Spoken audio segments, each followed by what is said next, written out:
Hi student, good evening all of you. ನಾವು ಹಿಂದಿನ class ಒಳಗ ಜ್ವಾಲಾಮುಖಿಗಳ ಬಗ್ಗೆ ನೋಡಿದ್ವಿ, ಭೂಕಂಪಗಳನ್ನು ನೋಡಿದ್ವಿ. ಭೂಕಂಪಗಳು ಯಾವ ರೀತಿ ನಮ್ಮ ಭೂಮಿಯ ಮೇಲೆ ಸಂಭವಿಸ್ತಾವು, ಅದ್ರೊಳಗೆ ಎಷ್ಟು ನಮೂನೆಗಳದಾವು, ಅದರ ಅಳತೆ ಹೇಗೆ ಮಾಡೋದು, ಮತ್ತೆ ಜ್ವಾಲಾಮುಖಿ ಅಂದ್ರೇನು, ಜ್ವಾಲಾಮುಖಿ ಯಾವ ತರ ಆಗುತ್ತೆ, ಜ್ವಾಲಾಮುಖಿ ಒಳಗ ಇರುವಂತ ಖನಿಜಾಂಶಗಳು ಏನು ಅಂತ ಅದ್ರ ಬಗ್ಗೆ ನಾವು ಡೀಟೇಲ್ಸ್ ಆಗಿ ಹಿಂದಿನ ಕ್ಲಾಸ್ನೊಳಗೆ ನೋಡಿದ್ವಿ.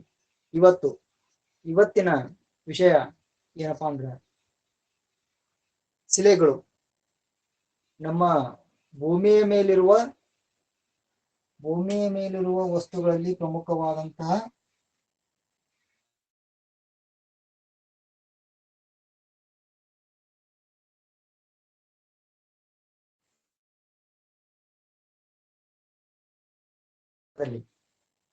ಸರ್ವೇ ಸಾಮಾನ್ಯವಾಗಿ ಶಿಲೆಗಳನ್ನ ನೋಡಿರ್ತೀವಿ.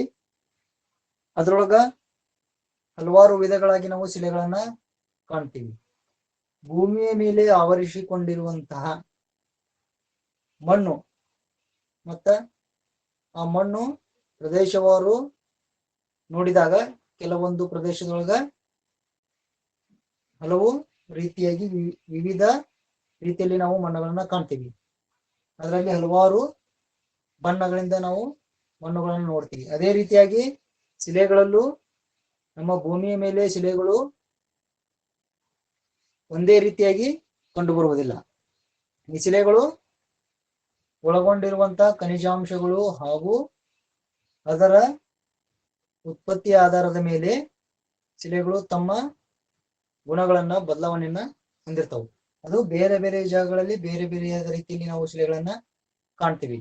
ಈಗ ಸರೋವರಗಳ ಆಳದಲ್ಲಿ ಬೇರೆ ಇರುತ್ತ, ಸರೋವರಗಳ ದಡದಲ್ಲಿ ನಿಮಗ ಬೇರೆ ರೀತಿ ಶಿಲೆ ಸಿಗತೈತಿ. ಭೂಮಿಯ ಅಂತರಾಳದೊಳಗೆ ಹೋದಾಗ ಇಲ್ಲಿ ಸಿಗುವಂತ ಶಿಲಾಪದರ ಬೇರೆ ಇರ್ತೈತಿ, ಶಿಲೆಗಳ ಗುಣಲಕ್ಷಣಗಳು ಬೇರೆ ಇರ್ತಾವು. ಅದೇ ರೀತಿಯಾಗಿ ನೀವು ಭೂಮಿಯ ಮೇಲ್ಮೈ ಇರುವಂತ ಪರ್ವತ ಪ್ರದೇಶಗಳಲ್ಲಿ ಸಿಗುವಂತ ಶಿಲೆ ಅದರ ಗುಣಲಕ್ಷಣಗಳು ಬೇರೆ ಇರ್ತಾವ.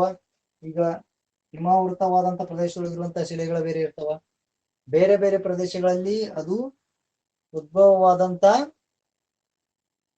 ಕಾರಣಗಳಿಂದ ಹಾಗೂ ಅದು ಆ ಶಿಲೆ ಒಳಗೊಂಡಂತ ಖನಿಜಾಂಶಗಳು ಮೂಲ ವಸ್ತುಗಳ ಆಧಾರದ ಮೇಲೆ, ಅದು ಉತ್ಪತ್ತಿಯಾದಂತಹ ಆಧಾರದ ಮೇಲೆ ಅಲ್ಲಿರುವಂತಹ ಶಿಲೆಗಳ ಗುಣಲಕ್ಷಣಗಳು ಬೇರೆ ಬೇರೆಯಾಗಿ ಕಂಡು ಬರ್ತವೆ.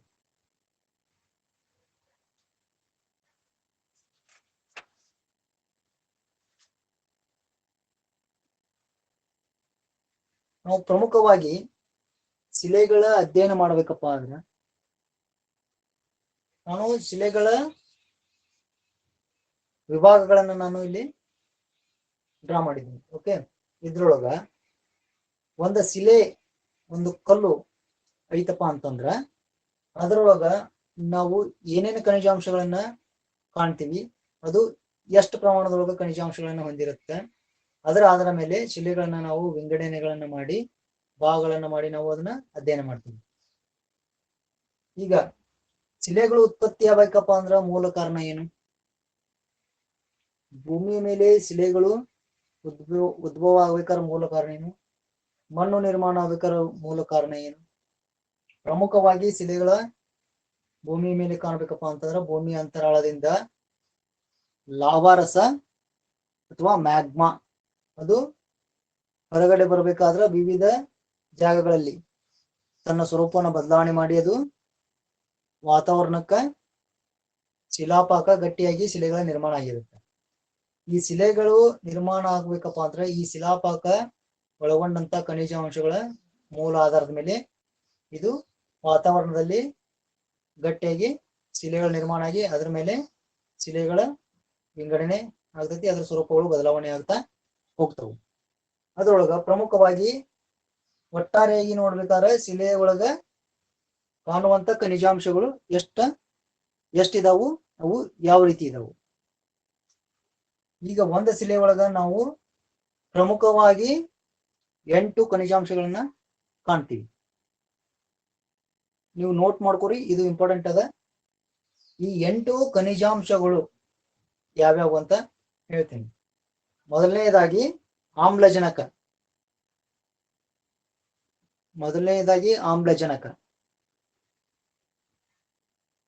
ಎರಡನೆಯದು ಸಿಲಿಕಾನ್. ಆಮ್ಲಜನಕ, ಸಿಲಿಕಾನ್.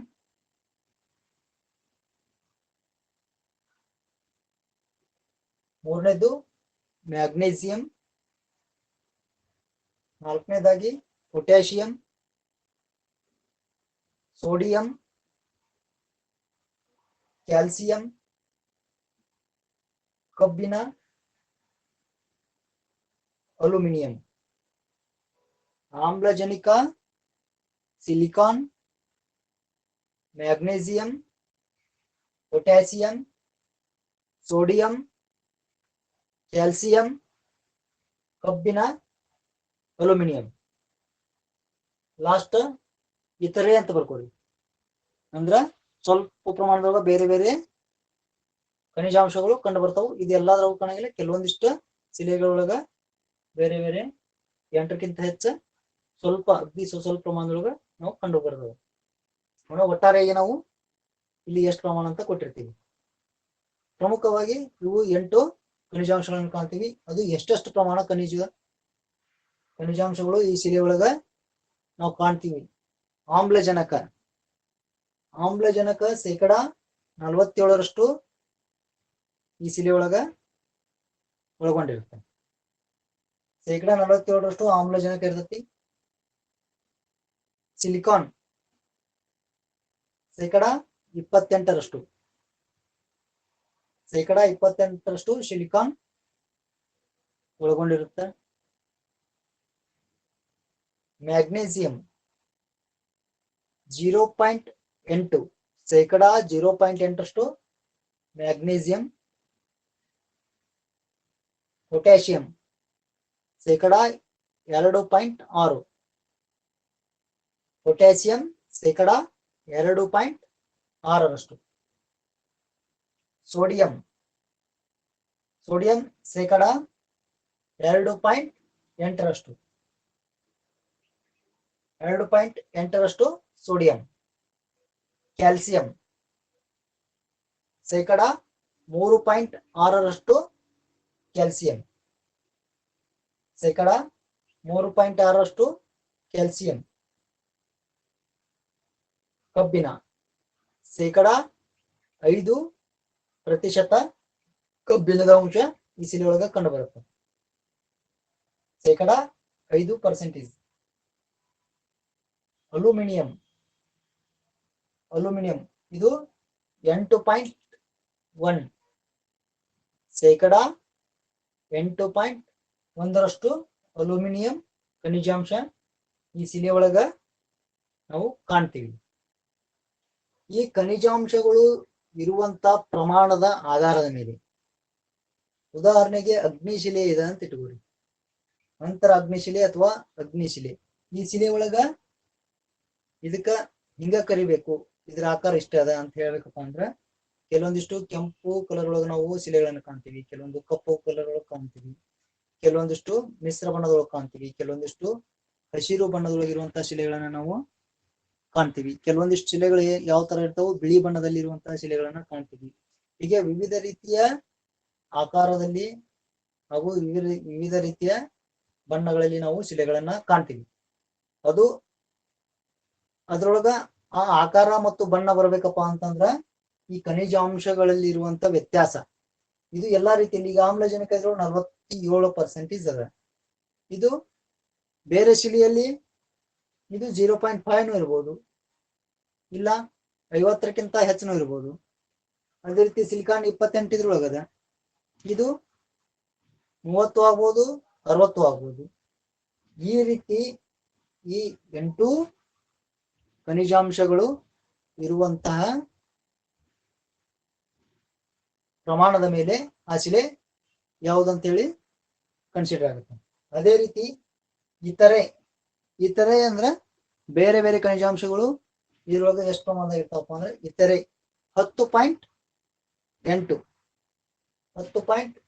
8 ಇದು ಒಟ್ಟಾರೆಯಾಗಿ ಬೇರೆ ಬೇರೆ ಖನಿಜಾಂಶಗಳನ್ನ ಸೇರಿಸಿ 10.8% ಈ ಶಿಲೆ ಒಳಗ ಈ ಖನಿಜಾಂಶಗಳು ಮಿಶ್ರಣ ಆಗಿರ್ತವೆ.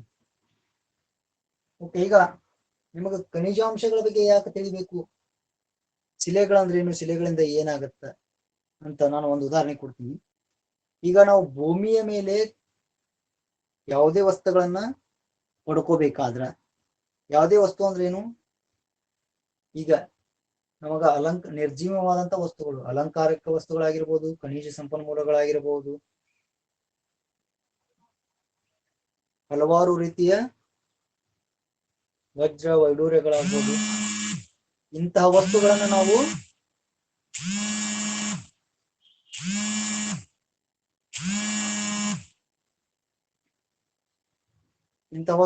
ನಾವು ಎಲ್ಲಿಂದ ಪಡಿತೀವಿ, ಶಿಲೆಗಳ ಮುಖಾಂತರ ನಾವು ಇದನ್ನ ಶುದ್ಧೀಕರಿಸಿಕೊಂಡು ಹಲವಾರು ಖನಿಜ ಸಂಪನ್ಮೂಲಗಳನ್ನ ಶಿಲೆಗಳಿಂದ ಪಡಿತೀವಿ. ಈಗ ಬಂಗಾರ, ನಾವು ಬಂಗಾರ ಪಡಿಬೇಕು, ಬಂಗಾರ ಅಥವಾ ಬೆಳ್ಳಿ, ಹಲವಾರು ಖನಿಜ ವಸ್ತುಗಳನ್ನ ನಾವು ಪ್ರಮುಖವಾಗಿ ಪಡಿಬೇಕಾದ್ರೆ ಈ ಶಿಲೆಗಳಿಂದ ಪಡಿತೀವಿ. ಆ ಶಿಲೆಯನ್ನ ಶುದ್ಧೀಕರಿಸಿ ನಾವು ಪಡಿತೀವಿ. ಈ ಖನಿಜಾಂಶಗಳು ನಮಗ ಶುದ್ಧ ರೂಪದೊಳಗ ಭೂಮಿಯೊಳಗ ಸಿಗುವುದಿಲ್ಲ. ಯಾವುದೇ ಖನಿಜಾಂಶ ಇದ್ರೂ ಅದು ಶಿಲೆ ಒಳಗೆ ಅಡಗಿರುತ್ತೆ. ಅದನ್ನ ನಾವು ಶುದ್ಧೀಕರಿಸಿ ಖನಿಜಾಂಶಗಳನ್ನ ನಾವು ಆ ನಂತರ ಉಪಯೋಗಕ್ಕೆ ತಗೋಬಹುದು. ಅದೇ ರೀತಿಯಾಗಿ ಈ ಖನಿಜಾಂಶದೊಳಗ ಶಿಲೆ ಒಳಗ ಎಷ್ಟು ವಿಧಗಳದಾವು, ಅವು ನಾವು ಯಾವ ರೀತಿ ಅಭ್ಯಾಸ ಮಾಡ್ತೀವಿ, ಅದನ್ನ ಯಾವ ರೀತಿ ನಾವು ಕಲಿತಾ ಹೋಗ್ತೀವಿ, ಅವನ್ನ ನಾವು ಒಂದೊಂದಾಗಿ ನೋಡ್ಕೋತಾ ಹೋಗೋಣ. ಅದ್ರೊಳಗ ನಾವು ಎಷ್ಟು ಪ್ರಕಾರಗಳಲ್ಲಿ ಕಲಿತೀವಿ ಅಂತ ಒಂದು ಚಾರ್ಟ್ ಹಾಕ್ತೀನಿ. ಆ ಚಾರ್ಟ್ ಎಲ್ಲರೂ ನೋಟ್ ಮಾಡ್ಕೊಡಿ.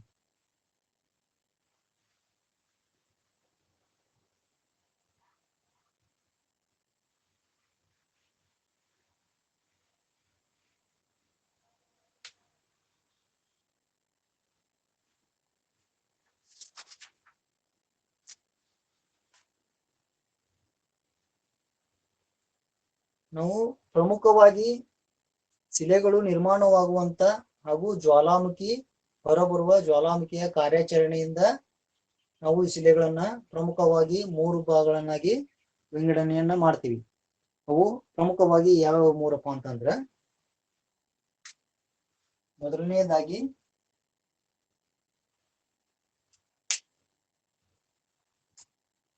ಅಗ್ನಿಶಿಲೆ.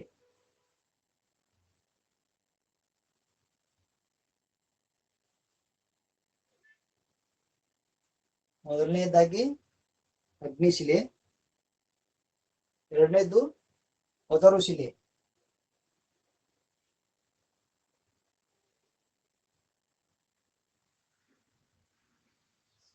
ಅಗ್ನಿಶಿಲೆ, ಒದರು ಶಿಲೆ, ರೂಪಾಂತರ ಶಿಲೆ.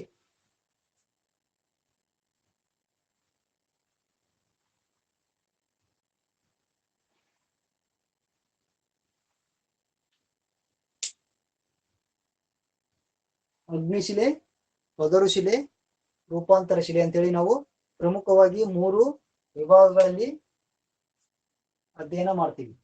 ಇದು ಯಾವುದರ ಆಧಾರದ ಮೇಲೆ, ಭೂಮಿಯ ಮೇಲೆ ಆಗುವಂತ ಲಾವಾರಸದ ಜ್ವಾಲಾಮುಖಿಯ ಆಧಾರದ ಮೇಲೆ ಈ 3 ರೀತಿಯ ಪ್ರಮುಖವಾದಂತ ಶಿಲೆಗಳ ವಿಭಾಗಗಳನ್ನ ನಾವು ನೋಡ್ತೀವಿ. ಇದ್ರೊಳಗ ಅಗ್ನಿಶಿಲೆ ಒಳಗ ಮತ್ತೆ ನಾವು 2 ಭಾಗಗಳನ್ನ ನೋಡ್ತೀವಿ.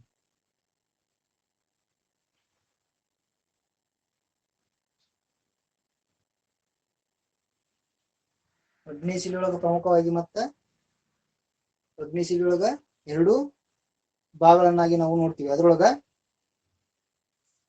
ಒಂದನೇದು ರಾಸಾಯನಿಕ ಸಂಯೋಜನೆಯ ಆಧಾರದ ಮೇಲೆ,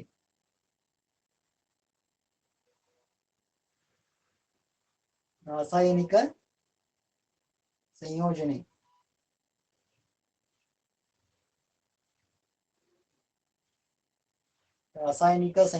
ಆಧಾರದ ಮೇಲೆ ನಾವು ಈ ಶಿಲೆಯನ್ನ ಅಧ್ಯಯನ ಮಾಡ್ತೀವಿ. ಇನ್ನೊಂದು ಶಿಲಾಪಾಕ ಶಿಲಾಪಾಕ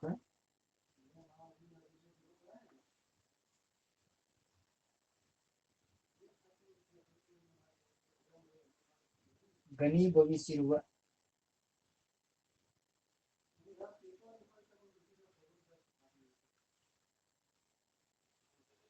ಆಧಾರದ ಮೇಲೆ ಈ ಶಿಲೆಯನ್ನ ನಾವು ಅಧ್ಯಯನ ಮಾಡ್ತೀವಿ. ರಾಸಾಯನಿಕ ಸಂಯೋಜನೆ ಮೇಲಪ್ಪ ಅಂತಂದ್ರ ನಾವು ಖನಿಜ ಸಂಪನ್ಮೂಲಗಳು ಎಷ್ಟು ಪ್ರಮಾಣದೊಳಗ ಈ ಶಿಲೆ ಒಳಗ ಅದಾವು ಅಂತೇಳಿ ರಾಸಾಯನಿಕ ಸಂಯೋಜನೆಯ ಮೇಲೆ ನಾವು ಅದು ಕೂಡಿ ಆಗಿರುವಂತಹ ಶಿಲೆಗಳ ಬಗ್ಗೆ ಈ ವಿಭಾಗದೊಳಗೆ ನಾವು ಅಧ್ಯಯನ ಮಾಡ್ತೀವಿ. ಶಿಲಾಪಾಕ ಘನೀಭವಿಸಿದ ಅಂದ್ರ ಈಗ ಭೂಮಿಯ ಮೇಲೆ ಜ್ವಾಲಾಮುಖಿ ಆದಂತಹ ಸಂದರ್ಭದೊಳಗ ಭೂಮಿಯ ಮೇಲೆ ಅಥವಾ ಭೂಮಿಯ ಅಂತರಾಳದೊಳಗ ಶಿಲಾಪಾಕ ಬರಬೇಕಾದ್ರ ಅದು ಯಾವ ರೀತಿಯಲ್ಲಿ ಇದು ಘನೀಕರಣ ಆಗೈತಿ, ಯಾವ ರೀತಿಯಾಗಿ ಗಟ್ಟಿ ಆಗೈತಿ ಅನ್ನೋ ಆಧಾರದ ಮೇಲೆ ನಾವು ಈ ಶಿಲೆಗಳನ್ನ ಅಧ್ಯಯನ ಮಾಡ್ತೀವಿ.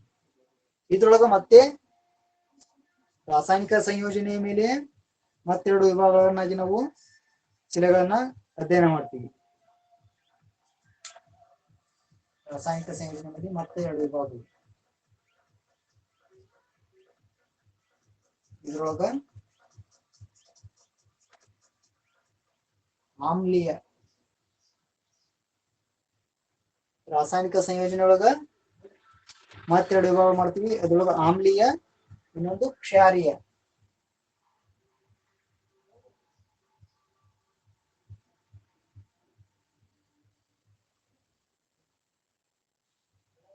ಒಂದು ಅಗ್ನಿಶಿಲೆ ಪ್ರಮುಖವಾದಂಥದ್ದು. ಅಗ್ನಿಶಿಲೆ ಎರಡು ಭಾಗಗಳು, ರಾಸಾಯನಿಕ ಸಂಯೋಜನೆ ಮೇಲೆ ಮತ್ತು ಶಿಲಾಪಾಕ ಘನೀಭವಿಸಿದ ಆಧಾರದ ಮೇಲೆ. ಇದ್ರೊಳಗ ರಾಸಾಯನಿಕ ಸಂಯೋಜನೆ ಆಧಾರದ ಮೇಲೆ ಮತ್ತೆರಡು ವಿಭಾಗಗಳನ್ನು ಕಲಿತೀವಿ. ಅದ್ರೊಳಗ ಒಂದು ಆಮ್ಲೀಯ ಶಿಲೆ, ಇನ್ನೊಂದು ಕ್ಷಾರೀಯ ಶಿಲೆ.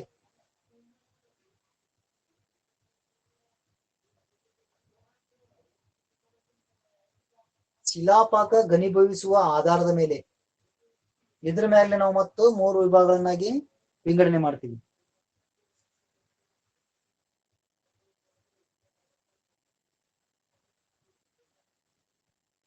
ಶಿಲಾಪಾಕ ಘನೀಭವಿಸುವ ಆಧಾರದ ಮೇಲೆ ಮೂರು ಭಾಗಗಳನ್ನ ನಾವು ವಿಂಗಡಣೆ ಮಾಡ್ತೀವಿ. ಇದು ಬಹಿಸ್ಸರಣ ಶಿಲೆ.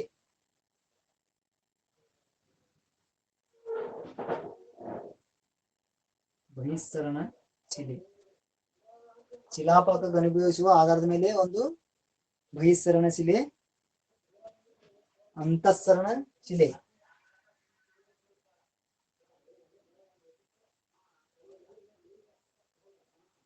ಇದು ಅಂತಃಸರಣ ಶಿಲೆ. ಶಿಲಾಪಾಕ ಘನೀಭವಿಸುವ ಆಧಾರದ ಮೇಲೆ ಒಂದು ಬಹಿಸ್ಸರಣ ಶಿಲೆ, ಒಂದು ಅಂತಃಸರಣ ಶಿಲೆ. ಮೂರನೆಯದಾಗಿ ಮಧ್ಯಂತರ ಶಿಲೆ.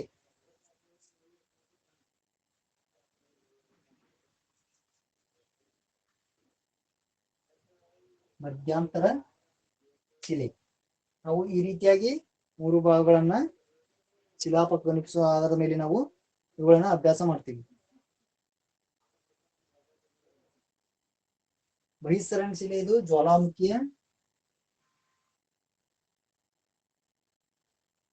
ಜ್ವಾಲಾಮುಖಿಯಿಂದ ಈ ಬಹಿಸ್ಸರಣ ಶಿಲೆಯನ್ನು ನಾವು ಸ್ಟಡಿ ಮಾಡ್ತೀವಿ. ಇದಕ್ಕ ಜ್ವಾಲಾಮುಖಿ ಶಿಲೆ ಅಂತ ಕರೀತಾರ. ಎರಡನೇದು ಇದಕ್ಕ ಅಂತರಾಗ್ನಿ ಶಿಲೆ ಅಂತಾನೂ ಕರೀತಾರ. ಅಂತಃಸರಣ ಶಿಲೆ ಅಥವಾ ಅಂತರಾಗ್ನಿ ಶಿಲೆ. ಮೂರನೇದು ಮಧ್ಯಂತರ ಶಿಲೆ. ಇದನ್ನ ಅಗ್ನಿ ಶಿಲೆ ಅಂತಾನು ಹೇಳು ನಾವು ಕರಿತೀವಿ. ಮಧ್ಯಂತರ ಶಿಲೆನ ಅಗ್ನಿ ಶಿಲೆ ಅಂತಾನು ನಾವು ಕರಿತೀವಿ. ಇದೇ ರೀತಿಯಾಗಿ ಈಗ ಎರಡನೇದ್ದು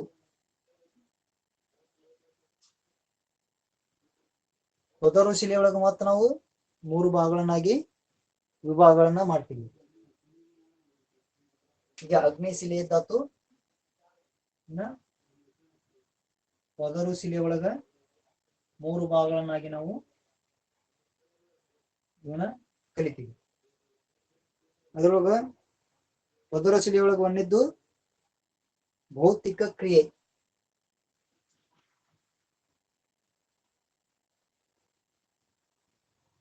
ಭೌತಿಕ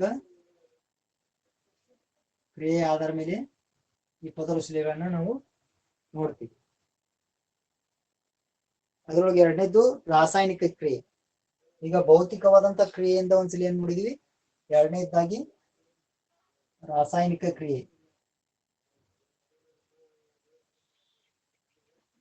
ರಾಸಾಯನಿಕ ಕ್ರಿಯೆ ಆಧಾರದ ಮೇಲೆ ಈ ಪದರ ಶಿಲೆಯನ್ನ ನಾವು ಅಭ್ಯಾಸ ಮಾಡ್ತೀವಿ. ಅದೇ ರೀತಿಯಾಗಿ ಜೀವಾವಶೇಷ ನಿರ್ಮಿತ. ಮೂರನೇದ್ದು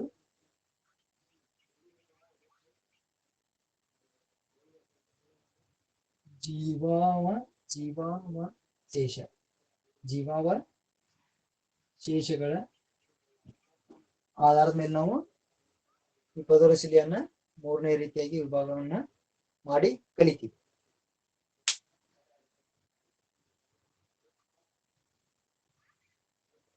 ಅದೇ ರೀತಿಯಾಗಿ ಈ ಭೌತಿಕ ಕ್ರಿಯೆಯ ಮೇಲೆ ಮತ್ತೆ ನಾವು ಎರಡು ಭಾಗಗಳನ್ನ ನೋಡ್ತೀವಿ.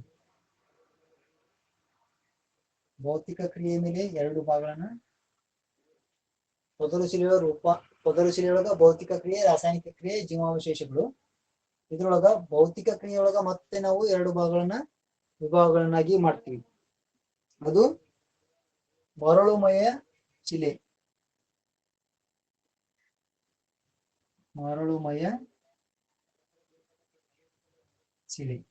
ಎರಡನೇದ್ದು ಮೃಣ್ಮಯ ಶಿಲೆ.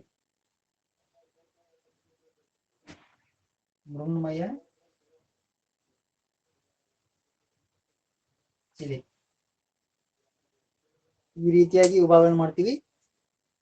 ಮೂರನೇದ್ದು ರೂಪಾಂತರ ಶಿಲೆ. ರೂಪಾಂತರ ಶಿಲೆಯೊಳಗ ಯಾವುದೇ ರೀತಿಯಾದ ವಿಭಾಗಗಳಿಲ್ಲ. ರೂಪಾಂತರ ಶಿಲೆ ಅಂತ ಒಂದೇ ಹೇಳಿ ನಾವು ಇದನ್ನ ಅಧ್ಯಯನ ಮಾಡ್ತೀವಿ. ಈಗ ಒಂದ್ಸಾರಿ ನೋಡಿ, ಶಿಲೆಗಳೊಳಗ ಪ್ರಮುಖವಾಗಿ ಮೂರು ಭಾಗಗಳು. ಒಂದು ಅಗ್ನಿಶಿಲೆ, ಎರಡನೇದ್ದು ರೂಪಾಂತರ,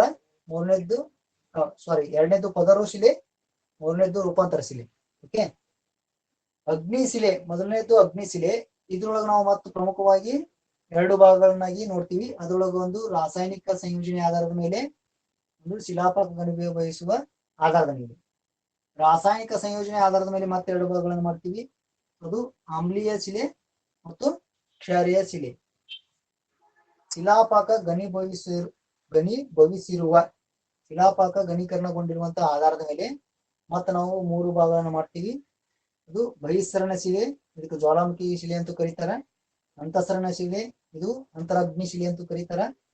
ಮಧ್ಯಂತರ ಶಿಲೆ, ಇದು ಅಗ್ನಿಶಿಲೆ ಅಂತ ಇದನ್ನ ಕರೀತಾರೆ. ಎರಡನೆಯದಾಗಿ ಪದರು ಶಿಲೆಯೊಳಗೆ ನಾವು ಪ್ರಮುಖವಾಗಿ ಮೂರು ಭಾಗಗಳನ್ನ ಮಾಡ್ತೀವಿ.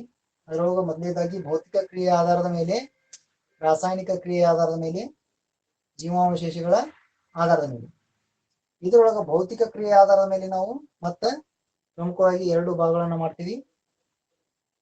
ಒಂದು ಮರಳುಮಯ ಶಿಲೆ, ಇನ್ನೊಂದು ಮೃಣ್ಮಯ ಶಿಲೆ. ಆ ನಂತರ ಮೂರನೇದಾಗಿ ರೂಪಾಂತರ ಶಿಲೆಯನ್ನು ನಾವು ಒಂದೇ ರೂಪಾಂತರ, ಅದು ಯಾವ ರೀತಿ ರೂಪಾಂತರಗೊಂಡು ಶಿಲೆಯಾಗಿ ನಿರ್ಮಾಣಗೊಂಡಿರ್ತದೆ ಅಂತ ಹೇಳಿ ರೂಪಾಂತರ ಶಿಲೆಯೊಳಗೆ ನಾವು ಅದರ ಬಗ್ಗೆ ಡೀಟೇಲ್ಸ್ ಆಗಿ ಕಲಿತೀವಿ.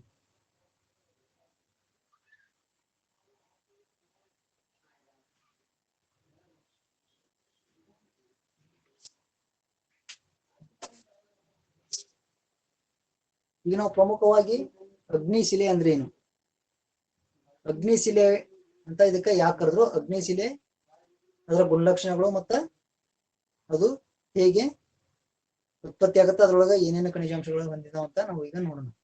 ಅಗ್ನಿಶಿಲೆ ಪ್ರಮುಖವಾಗಿ ಅಗ್ನಿಶಿಲೆಯಪ್ಪ ಅಂತಂತಂದ್ರೆ ಜ್ವಾಲಾಮುಖಿಯಿಂದ ಬರುವಂತ ಪ್ರಾಥಮಿಕ ಶಿಲೆ. ಇದು ಆಂಗ್ಲ ಭಾಷೆಯಲ್ಲಿರುವಂತ ಇಗ್ನಿಯಸ್ ರಾಕ್ಸ್, ಆಂಗ್ಲ ಭಾಷೆಯಲ್ಲಿರುವಂತೆ ಅಗ್ನಿಶಿಲೆಗೆ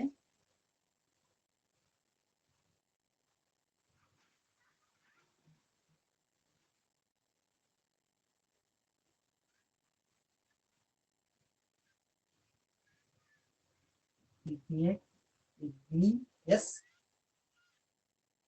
rocks. ಆಂಗ್ಲ ಭಾಷೆಯಲ್ಲಿ ಅಗ್ನಿಶಿಲೆಗೆ ಇಗ್ನಿಯಸ್ ರಾಕ್ಸ್ ಅಂತಾರ.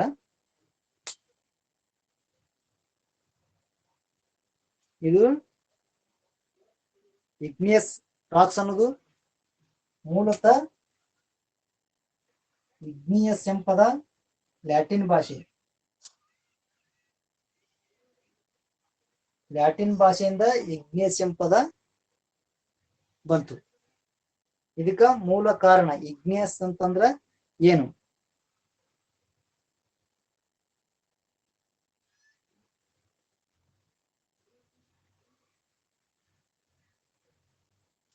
ಇದಕ್ಕೆ ಸಂಸ್ಕೃತದೊಳಗ ಇಗ್ನಿಯಸ್ ಅಂದ್ರೆ ಏನು? ಅಗ್ನಿ.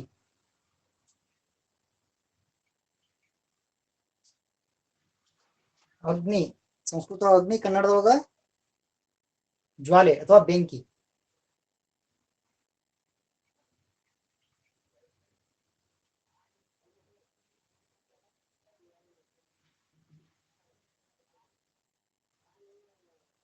ಸಂಸ್ಕೃತ ಇಂಗ್ಲಿಷ್ನೊಳಗ ಇಗ್ನಿಯಸ್,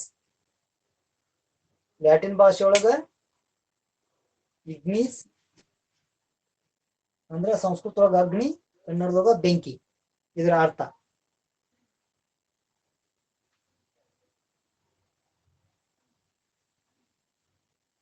ಇದಕ್ಕೆ ಕಾರಣ ಏನು? ಅಗ್ನಿಶಿಲೆ ಅಂತ ಯಾಕೆ ಕರೆದ್ರಪ್ಪ ಅಂದ್ರ ಭೂಮಿಯ ಅಂತರಾಳದಲ್ಲಿರುವಂತಹ ಲಾವಾರಸ, ಲಾವಾಪಾಕ ಏನಿರ್ತತಿ ಅದು ಅತ್ಯಂತ ಉಷ್ಣಾಂಶದಿಂದ ಕೂಡಿರ್ತತಿ. ಅದ್ರೊಳಗ ಬೆಂಕಿಯ ಜ್ವಾಲೆಗಳಿರ್ತಾವು. ಅದು ಅತಿ ಉಷ್ಣದಿಂದ ಬೆಂಕಿಯನ್ನ ತನ್ನ ಕಿರುನಾಲಿಗೆಯಿಂದ ಏನ್ ಮಾಡತೈತಿ, ಭೂಮಿಯ ಹೊರಭಾಗದಲ್ಲಿ ಚೆಲ್ತತಿ. ಆ ಲಾವಾರಸ ಭೂಮಿಯಿಂದ ಹೊರಗೆ ಬೀಳ್ಬೇಕಾದ್ರ ಅದು ಬೆಂಕಿಯ ಜ್ವಾಲೆ ಹತ್ರ ತನ್ನ ಕೆನ್ನಾಲಿಗೆಯನ್ನು ಚಾಚಿ ಹೊರಬಿದ್ದಾಗ ವಾತಾವರಣದಲ್ಲಿ, ಭೂಮಿ ಅಂತರಾಳದಿಂದ ಹೊರಗಡೆ ಬಂದಾಗ ವಾತಾವರಣದಲ್ಲಿ ಇರುವಂತಹ ಬದಲಾವಣೆಯಿಂದಾಗಿ ಕ್ರಮೇಣ ಈ ಲಾವಾರಸ ಘನೀಭವಿಸಿ ಆದಂತ ನಿರ್ಮಾಣವಾದಂತ ಶಿಲೆಯನ್ನು ನಾವು ಅಗ್ನಿಶಿಲೆ ಅಂತ ಕರಿತೀವಿ.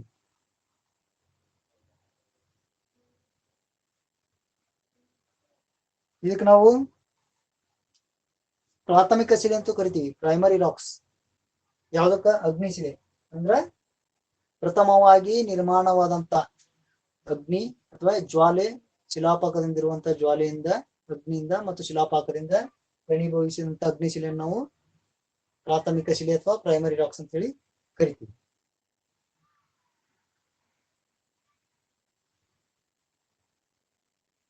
ಇದು ಹೆಂಗಿರ್ತದಪ್ಪ ಅಂತಾರ ಅಗ್ನಿಶಿಲೆ?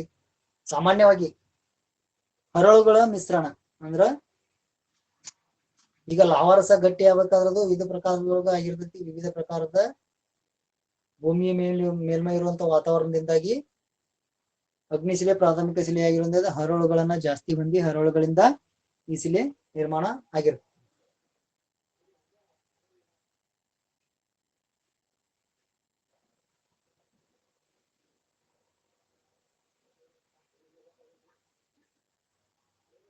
ಈಗ ಈ ಅಗ್ನಿಶಿಲೆ, ಈಗ ನಾವು ಭೂಮಿಯಿಂದ ಬರುವಂತಹ ಜ್ವಾಲಾಪಾಕದಲ್ಲಿ ಅದು ಒಳಗೊಂಡಿರುವಂತಹ ಖನಿಜಾಂಶಗಳ ಆಧಾರದ ಮೇಲೆ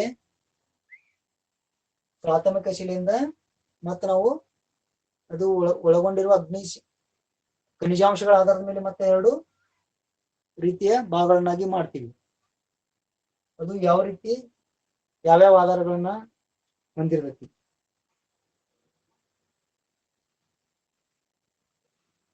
ಈಗ ರಾಸಾಯನಿಕ ಸಂಯೋಜನೆ ಆಧಾರದ ಮೇಲೆ ನಾವು ಆಮ್ಲೀಯ ಮತ್ತು ಕ್ಷಾರೀಯ ಅಂತ 2 ಶಿಲೆಗಳನ್ನು ನೋಡ್ತೀವಿ. ಅದ್ರೊಳಗ ರಾಸಾಯನಿಕ ಸಂಯೋಜನೆಯಿಂದ ಆದಂತ ಆಮ್ಲೀಯ ಮತ್ತು ಕ್ಷಾರೀಯ ಅಗ್ನಿಶಿಲೆಗಳ ಗುಣಲಕ್ಷಣಗಳು ಯಾವ ರೀತಿ ಇರ್ತಾವು ಮತ್ತು ರಾಸಾಯನಿಕ ಸಂಯೋಜನೆ ಆಧಾರದ ಮೇಲೆ ಹೇಗಿದೆ ಅಂದ್ರೆ ಅಗ್ನಿಶಿಲೆಗಳು ಮುಖ್ಯವಾಗಿ ಸಿಲಿಕಾನ್, ಆಮ್ಲಜನಕ, ಅಲ್ಯೂಮಿನಿಯಂ, ಕಬ್ಬಿಣ, ಸುಣ್ಣ, ಪೊಟ್ಯಾಷಿಯಂ, ಸೋಡಿಯಂ ಮತ್ತು ಮ್ಯಾಗ್ನೀಷಿಯಂ ಧಾತುಗಳಿಂದ ಇದು ಯಾವುದು ರಾಸಾಯನಿಕ ಸಂಯೋಜನೆ ಆಧಾರದ ಮೇಲೆ ಈ ಶಿಲೆಗಳು ನಿರ್ಮಾಣಗೊಂಡಿರ್ತವು. ಇದ್ರೊಳಗ ಸಿಲಿಕಾನ್ ಆಕ್ಸೈಡ್ ರಾಸಾಯನಿಕ ಸಂಯೋಜನೆ ಒಳಗ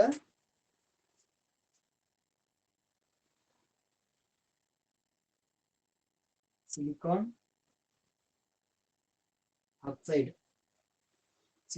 ಆಕ್ಸೈಡ್ ನ ಪ್ರಮಾಣ ಈ ರಾಸಾಯನಿಕ ಸಂಯೋಜನೆ ಮೇಲೆ ನಿರ್ಮಾಣವಾದಂತ ಶಿಲೆ ಒಳಗ ಹೆಚ್ಚಿನ ಪ್ರಮಾಣದೊಳಗ ಸಿಲಿಕಾನ್ ಆಕ್ಸೈಡ್ ನಾವು ಈ ಶಿಲೆಯಲ್ಲಿ ಕಾಣ್ತೀವಿ.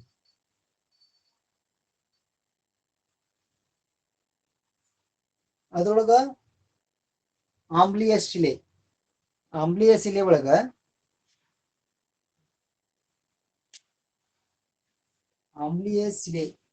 ಇದ್ರೊಳಗ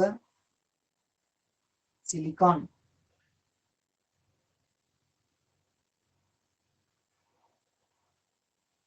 ಆಮ್ಲೀಯ ಶಿಲೆ ಒಳಗ ಸಿಲಿಕಾನ್ ಆಕ್ಸೈಡ್ ನ ಪ್ರಮಾಣ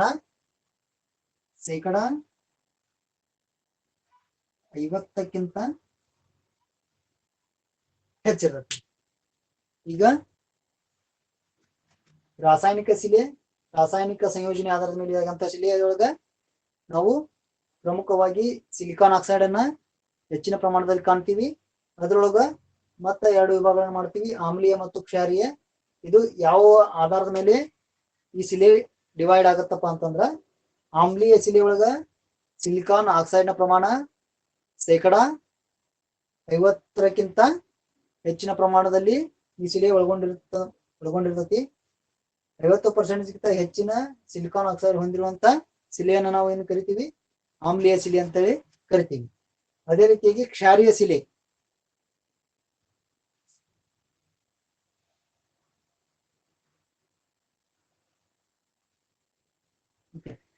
ಅದಕ್ಕಿಂತ ಮುಂಚೆ ನಾವು ಆಮ್ಲೀಯ ಶಿಲೆಕ ಕೆಲವೊಂದಿಷ್ಟು ಶಿಲೆಗಳ ಉದಾಹರಣೆಯನ್ನ ನೋಡೋಣ. ಅದನ್ನ ನೋಟ್ ಡೌನ್ ಮಾಡ್ಕೋರಿ, ಯಾವ್ಯಾವ ಅಂತ ಹೇಳ್ತೀನಿ.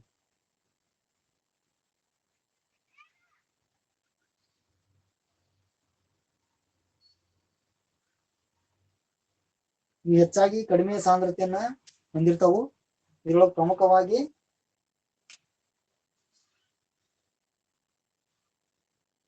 ಬಿಳಿ ಮತ್ತು ಕಂದು.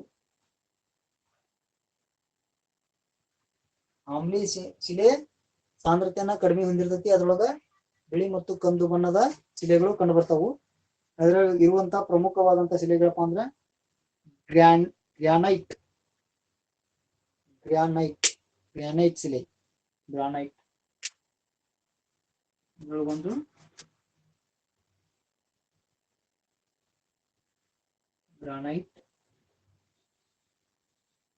ಗ್ರಾನೈಟ್ ಶಿಲೆ. ಎರಡನೇದಾಗಿ ಅಬ್ಸಿಡಿಯನ್.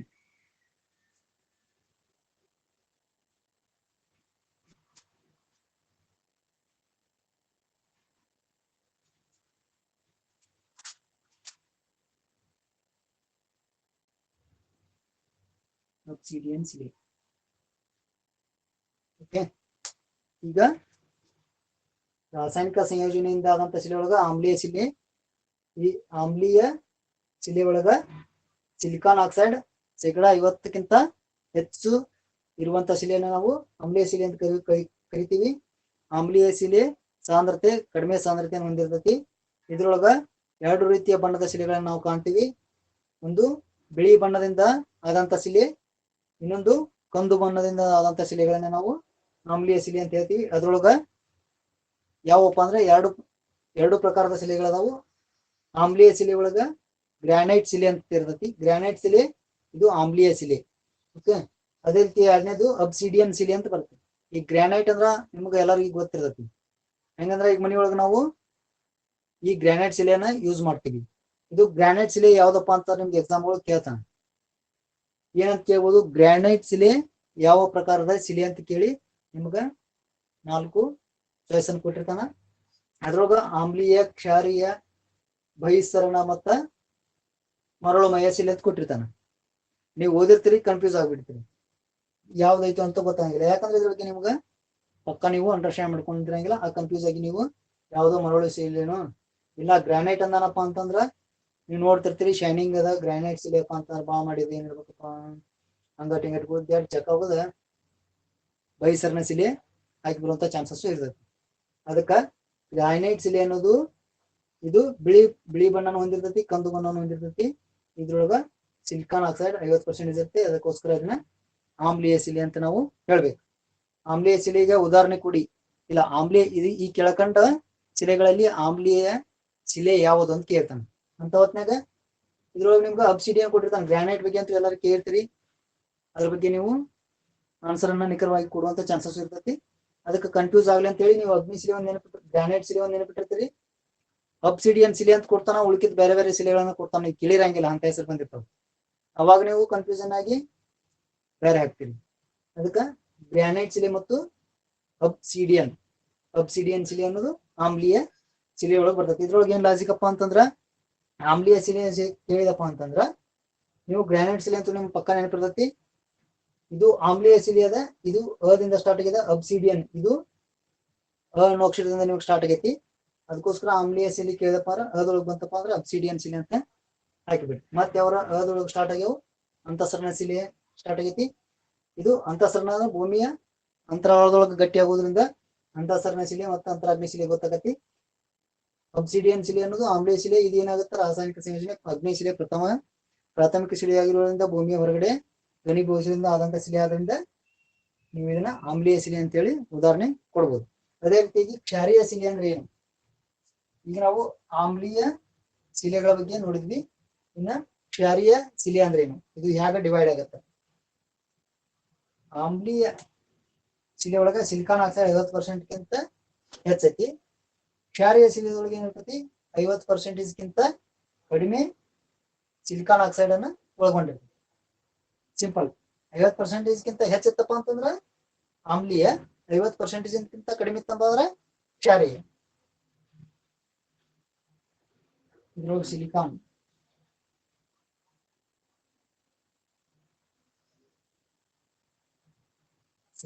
ಆಕ್ಸೈಡ್ ಇದು 50%ಕ್ಕಿಂತ ಕಡಿಮೆ. ಓಕೆ, ಇಲ್ಲಿ ಸಾಂದ್ರತೆ ಏನೈತಿ, ಕಡಿಮೆ ಐತಿ. ಕ್ಷಾರೀಯ ಶಿಲೆ ಒಳಗ ಸಾಂದ್ರತೆ ನಾವು ಹೆಚ್ಚ ಹೊಂದಿರ್ತೀವಿ. ಈ ಕ್ಷಾರೀಯ ಶಿಲೆ ಒಳಗ ಸಿಲಿಕಾನ್ ಆಕ್ಸೈಡ್ 50ಕ್ಕಿಂತ ಕಡಿಮೆ ಐತಿ, ಮುಂದ ಇದರ ಸಾಂದ್ರತೆ ಹೆಚ್ಚೈತಿ. ಅದೇ ರೀತಿಯಾಗಿ ಇದು ಯಾವ್ಯಾವ ರೀತಿ ಒಳಗ ಇರ್ತತಿ ಕ್ಷಾರೀಯ ಶಿಲೆ?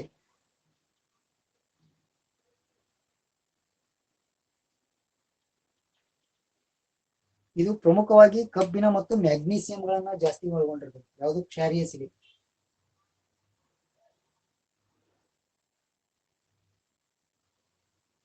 ಕಬ್ಬಿಣ ಮತ್ತ ಮ್ಯಾಗ್ನೀಸಿಯಂ. ಒಂದು ಕಬ್ಬಿಣ, ಇನ್ನೊಂದು ಮ್ಯಾಗ್ನೀಸಿಯಂ.